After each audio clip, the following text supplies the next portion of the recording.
Halo, assalamualaikum warahmatullahi wabarakatuh. Bismillahirrahmanirrahim. Allahumma sholli ala sayyidina Muhammad wa ala alihi wa sahbihi wasalim. Jumpa dengan saya lagi, Neng Eva. Gimana kabarnya sahabat hikmah semuanya hari ini? Yang soleh dan solehah, yang baik hatinya, yang cantik dan yang ganteng lahir batinnya, yang tidak sombong, rajin menabung, serta rajin sedekah. Semoga hari ini sehat-sehat walafiat dan dalam lindungan Allah Subhanahu wa Ta'ala. Dan semoga kita semuanya mendapatkan kucuran rahmat, keberkahan, dan keridhoannya, serta mendapat syafaat baginda Rasulullah Shallallahu Alaihi Wasallam, baik ketika di dunia maupun di akhirat kelak.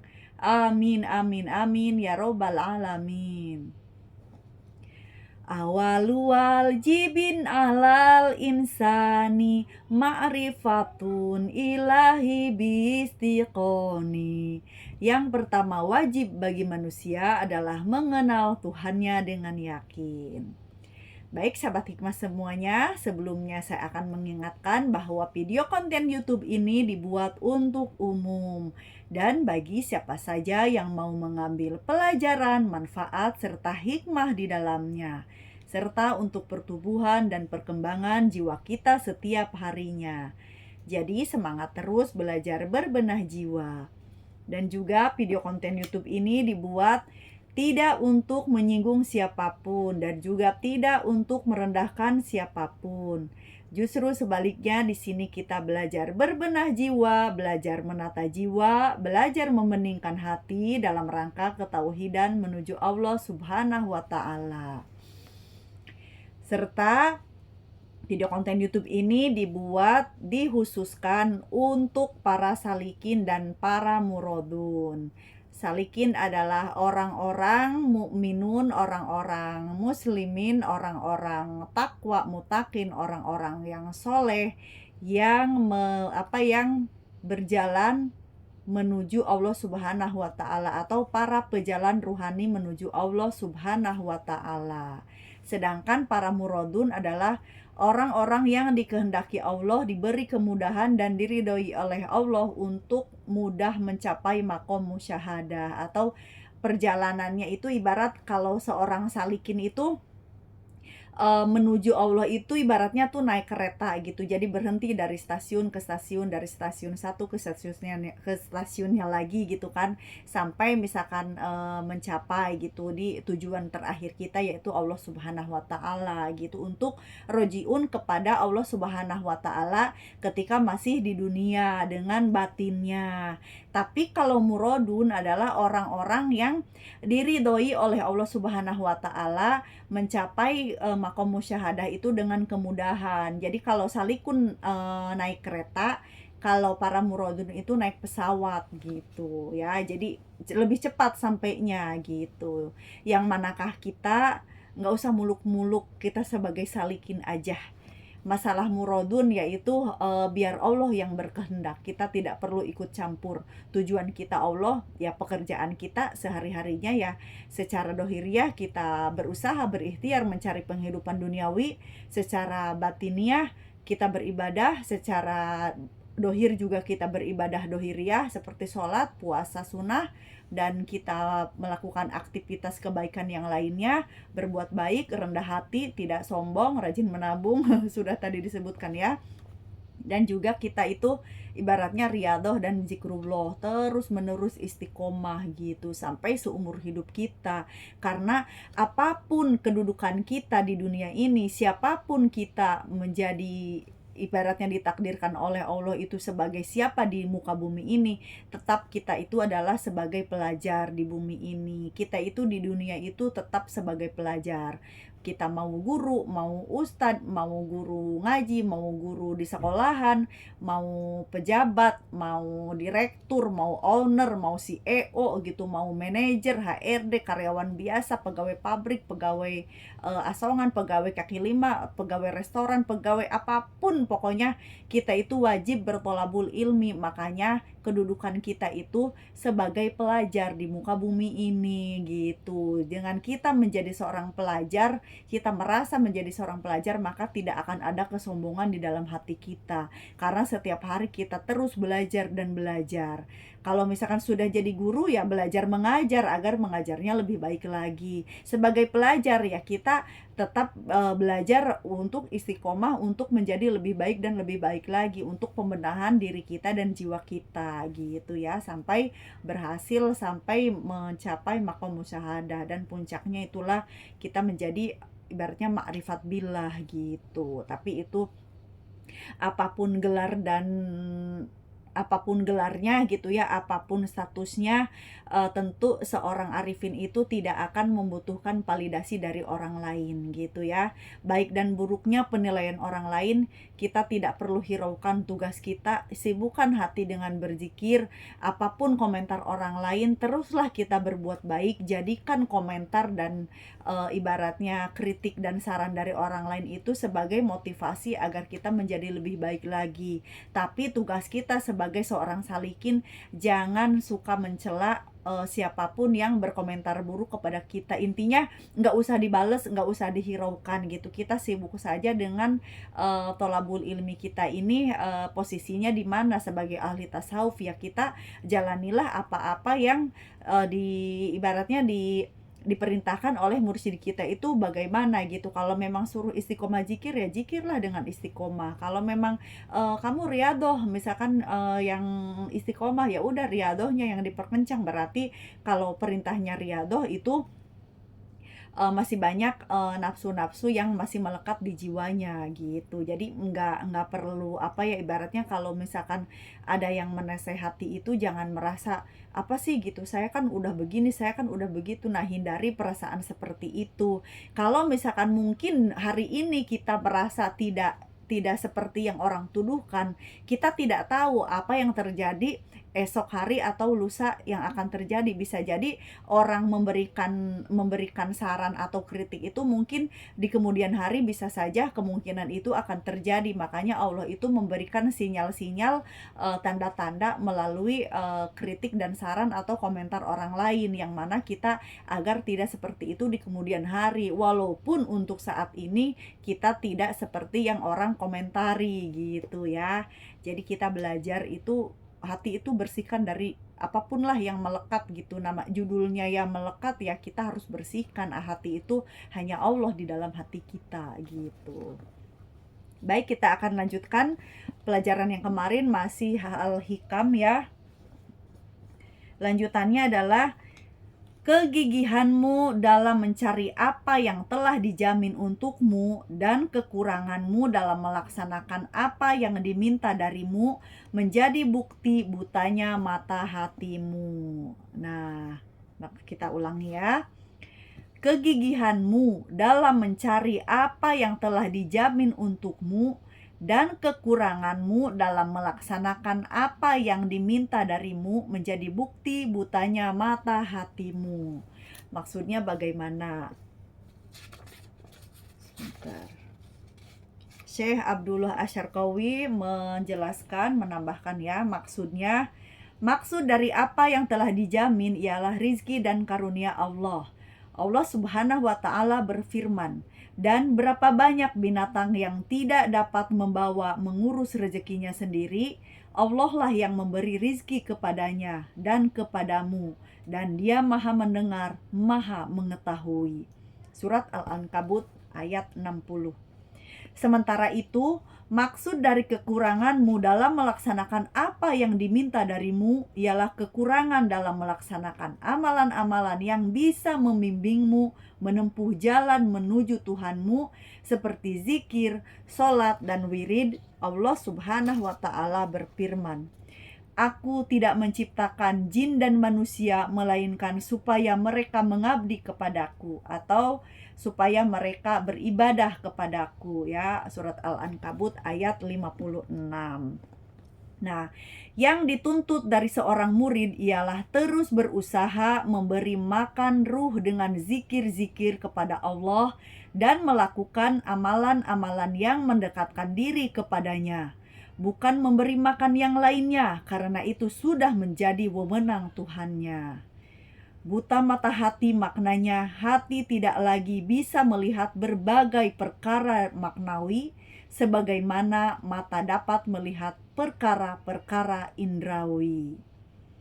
Dalam hikmah di atas, Ibnu Athaillah menggunakan lafaz kegigihan untuk menyatakan bahwa mencari rizki yang dilakukan sekedarnya dan tanpa kegigihan tidak dilarang bagi seorang murid karena tidak menyebabkan buta mata hatinya. Nah, jadi yang menyebabkan buta mata hatinya itu ya kita yang bersusah payah dengan kegigihan kita mencari kesibukan duniawi gitu demi mendapatkan rizki yang lebih dan lebih dan lebih gitu sehingga membuat mata hati kita itu buta. Artinya buta dari sini, buta yang disebutkan di sini, kita buta dari melihat makna. Jadi makna-makna maknawi itu kan ibaratnya hal yang tidak bisa kita lihat dari indrawi. Seperti contoh misalkan kita diberikan rizki dibatasi oleh Allah, misalkan jatahnya itu UMR misalkan yang mana hanya 4 sampai 6 juta misalkan. Nah, itu kan kalau kita mampu mencerna dari rizki tersebut kan ada makna yang tersimpan dari rizki itu, di balik rizki itu agar kita memiliki sifat yang sederhana, agar kita memiliki gaya hidup yang sederhana, dan kita memiliki hati yang qanaah, memiliki hati yang banyak bersyukur kepada Allah, sehingga rizki yang segitu itu bisa menjadikan berkah, keberkahan dari hidup kita. Itu kan maknanya. Tapi kalau kita selalu sibuk, selalu gigih, selalu sampai berletih-letih, berlesu-lesu mencari kesibukan duniawi sehingga kita itu tertutup gitu dari hikmah rizki tersebut. Artinya kita tidak bersyukur, jadi merasanya kurang dan kurang. Akhirnya sibuk dan sibuk bekerja yang mana melalaikan kita dari berzikir dan beribadah kepada Allah Subhanahu wa taala serta beriadoh gitu ya. Jadi ini masih nyambung ke pelajaran yang kemarin itu ya. Jadi yang kemarin itu kan kita suruh istirahatkan gitu kalau memang mencari bergigih-gigih mencari kesibukan duniawi itu kita jadi letih gitu, jadi mempengaruhi kepada kesehatan kita, mempengaruhi kepada nutrisi batin kita gitu, yang mana nutrisi itu kan zikir-zikir dan riadoh. Nah, kita sampai mengurangi hal itu berarti ya kita harus istirahat gitu. Tapi kalau kita masih seperti itu berarti itu tandanya buta mata hati kita. Nauzubillah ya. Jadi kalau sampai membuat mata hati kita buta dari mengingat Allah, dari beribadah kepada Allah, sebaiknya aktivitas kesibukan duniawi itu kita tinggalkan. Jadi belajar menerima apa adanya. Kalau memang rezekinya seperti itu ya sudah gitu. Dan kalau kita bisa berhasil istiqomah menerima apa adanya, qanaah. Nah, rizki itu kan mengikuti orang-orang yang hatinya lapang. Nah, syarat untuk lapang hati itu ya kita harus qanaah dan bersyukur. Insya Allah kalau kita sudah bisa qanaah dan bersyukur, rizki itu, nikmat itu Allah akan menambahkan lagi dan lagi tanpa kita minta gitu loh. Jadi memang ada tingkatan syariat yang mana kita harus banyak berjuang, banyak berdoa agar dikabulkan. Itu bagus, tidak apa-apa.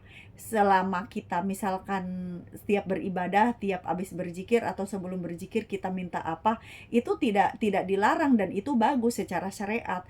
Namun karena kita belajar tasawuf tentang kebersihan hati, hal-hal seperti itu jangan dimasukkan ke dalam hati. Kita berdoa, tetap berdoa, namun jangan ada kemelekatan. Jadi artinya setelah berdoa lupakan seolah kita tidak punya keinginan itu gitu. Kalau kita udah berdoa masih ingin dalam hati, keinginan itulah menjadi hawa nafsu yang menghijabi kita kepada Allah Subhanahu wa taala. Tapi tetap berdoa karena berdoa itu adalah bagian ibadah, namun kemelekatan keinginannya itu kita tanggalkan, kita lepaskan, lupakan, ikhlaskan seolah-olah kita tidak punya keinginan, tapi tetap waktunya berdoa, lupakan lagi sampai akhirnya dikabulkan. Nah, begitu yang lebih lebih baik untuk para salikin gitu. Karena hati itu tidak boleh ada yang ngalendotan gitu loh. Kalau bahasa Sunda itu ya ibarat misalkan nih, sebuah tubuh ini misalkan hati misalkan ya, terus misalkan ada teman kita ngalendot di sini, ngalendot di sini, ngalendot di belakang gitu kan, otomatis kan yang gondelin diri kita itu membuat hati kita itu lelah, letih gitu kan, berat gitu. Nah, lebih baik kita lepaskan semuanya yang ada di kemelekatan yang ada di dalam hati kita, kita lurus berjalan menuju Allah dengan riyadhah, zikrullah, wirid, dan amalan ibadah yang lainnya gitu kan. Jadi kan lebih enteng, kita jalannya aja enteng, tapi kita tetap istiqomah gitu ya. Jadi jangan sampai kegigihan dalam mencari kesibukan duniawi membuat mata hati kita itu buta dari mengingat Allah gitu, buta dari ibadah-ibadah batin yang lainnya, yang mana gondelan-gondelan itu harusnya ibadah batin lah yang ada gitu. Jadi bukan nafsu duniawi, tapi nafsu duniawi dan penyakit batin segala macamnya itu ganti dengan ibadah batin, sehingga amalan ibadah batin itu menjadi suatu tangga batin, satu menuju tangga batin lainnya, menuju Allah Subhanahu wa taala gitu ya. Semoga bisa difahami ya. Wallahu alam bisawab. La haula wala quwata illa billahil aliyil adim gitu ya. Jadi semangat istiqomah, semangat zikrullah, semangat wirid. Kalau memang sulit zikrullah, maka perbanyaklah wirid. Karena dengan wirid kita bisa menjadi ahli zikir. Kalau belum bisa menjadi ahli zikir, istiqomahkanlah menjadi ahli wirid terlebih dahulu. Misalkan dalam 10 wirid dan membaca subhanallah, subhanallah, subhanallah, dalam 10 mengucap hanya 1 kali yang mengingat Allah gitu, selainnya itu kita lalai misalkan. Tapi kalau kita rajin berapa ribu ya berapa ratus kita mengingat Allah, itu lebih baik daripada kita tidak wirid sama sekali gitu ya. Jadi wirid itu penting, karena wirid itu adalah suatu jalan untuk mencapai zikrullah gitu. Dari zikrullah kita bisa menjadi ahli zikir yang benar-benar istiqomah di dalam hati kita. Tapi kalau misalkan hal itu sulit, berarti riyadhah kita tambahkan lagi. Riyadhah itu adalah olah batin, yang mana kita selalu menenangkan hawa nafsu kita. Jadi menanggalkan, ada hawa nafsu duniawi, shopping, kita buang, kita lepaskan. Ada hawa nafsu pengen banyak duit, pengen banyak bersedekah, ternyata pas banyak duit sedekahnya bukannya banyakin sedekah, malah banyakin gaya hidup. Itu juga kan suatu nafsu terselubung gitu. Jadi cita-citanya banyak sedekah, tapi pada kenyataannya banyak gaya hidup, itu pun nafsu. Jadi nafsu itu sekecil apapun gitu loh, kalau kita belajar tasawuf, kebaikan itu pun bisa menjadi hawa nafsu gitu. Jadi hati-hati ya, hati-hati, kita riyadhah terus pokoknya dalam hati. Kira-kira ini kebaikan, kalau memang itu nafsu, sebaiknya kita tinggalkan, kita redam, ganti sesuatu yang bermanfaat gitu. Insya Allah kalau kita riyadhah, kalau memang cita-citanya banyak bersedekah, insya Allah akan banyak bersedekah gitu. Jadi nggak perlu muluk-muluk pengen kaya dulu baru bersedekah gitu. Kalau memang niat bersedekah, nggak punya uang pun kita punya makanan, sedekahin aja makanan. Kita nggak punya makanan untuk disedekahkan, punya air minum saja kita sedekahkan gitu. Jadi banyak hal-hal kecil tanpa harus menunggu hal besar datang dulu untuk bersedekah gitu. Yang mana hal itu kalau dalam ilmu tasawuf merupakan hawa nafsu, tapi memang secara syariat bagus punya cita-cita setinggi-tingginya gitu. Tapi karena kita belajar tasawuf tentang kebersihan hati, tolonglah nafsu apapun, kalau memang itu bukan suatu yang dirahmati oleh Allah, atau misalkan menjadi hijab kepada Allah Subhanahu wa taala, sebaiknya kita tinggalkan gitu. Karena itu bisa membuat kita lalai dalam berzikir gitu. Jadi bukan zikirnya yang difokuskan, tapi hal keduniawiannya yang difokuskan. Itu pun merupakan suatu kekeliruan gitu ya. Jadi jangan terkecoh oleh bisikan nafsu duniawi yang seolah-olah menjanjikan kita itu mau banyak sedekah. Ingat, mau banyak sedekah tidak perlu menunggu banyak uang. Sedekah itu banyak caranya gitu. Kalau misalkan kita sudah kira-kiranya mampu beramar ma'ruf nahi mungkar, tidak perlu dengan uang. Kalau memang tidak punya, ya kita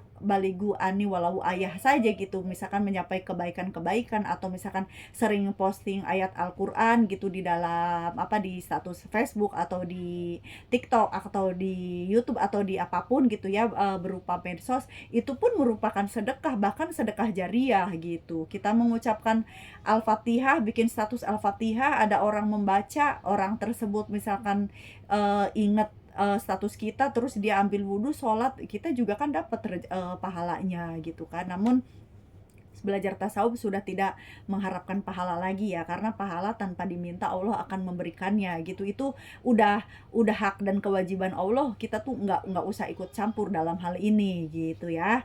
Jadi dalam hal ini jaga hati, jaga jiwa kita dari noda-noda kehidupan, walaupun noda itu transparan, tapi kalau misalkan itu sebuah noda ya noda gitu. Misalkan kalau baju itu nodanya itu bukan getah tapi kuah sayur gitu. Kuah sayur walaupun bening tetap noda gitu loh ya. Jadi noda itu tidak harus selalu warna-warna pekat atau yang hitam yang merah yang merupakan dosa batin gitu, yang merupakan penyakit batin. Tapi kuah sayur pun kalau memang nempel di baju itu tetap kotor, harus kita cuci. Artinya keinginan yang merupakan keinginan yang seperti seolah-olah keinginan yang mulia, tapi karena itu belum tercapai sehingga melekat di dalam hati kita, jadi itu anggaplah noda yang transparan atau si kuah sayur tersebut gitu. Tetap harus kita cuci kan, namanya noda, warna apapun tetap harus kita bersihkan pada ilmunya di sini, karena kita sedang belajar tasawuf, bukan belajar tentang syariat, tapi tetap hakikat dan syariat tidak bisa dipisahkan. Kita membutuhkan anggota dohir untuk beribadah kepada Allah, otomatis syariatnya pun harus kita taati. Namun karena ini tentang batiniah, maka pahamilah dengan batin kita gitu ya.